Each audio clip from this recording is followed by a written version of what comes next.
Gĩkuũ na ndeto yake ya mũno nĩĩrĩkĩtie kũhanĩka.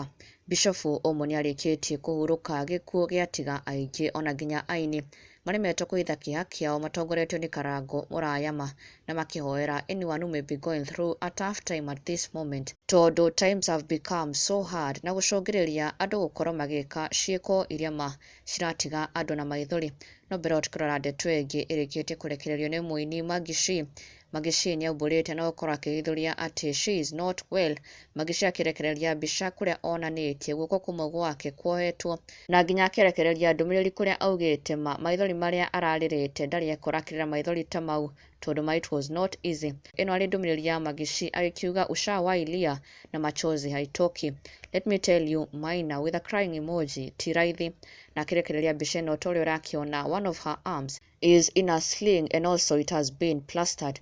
Na mafans thutha ũcio magĩkĩmũria what happened, nĩkĩ kĩramũhanĩkĩire, no mũno mũno makĩmwendithia na kũmũhoera kuona ihenya ona nginya fellow Kikuyu artists and celebrities othe makĩmũririkana na gũkorwo makĩmũhoera kuona ihenya. Na rĩu kũrĩ ndeto ĩngĩ ĩtigĩte aingĩ maihũirwo nĩ kĩeha.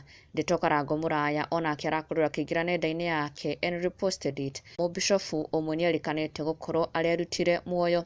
He was found in his office ecurĩtie na kĩmbo ya thimũ, na thutha ũcio kũracoka gũkorwo ũkĩonekana a note that he had left behind ĩrĩa ĩrathomaga atĩ gĩtũmi gĩake gũkorwo agĩka gĩko gĩkĩ nĩ gũkorwo atĩ nĩaragũmĩirwo nĩ mathirĩ, and also he was having a dispute and issues over the operation of a private school.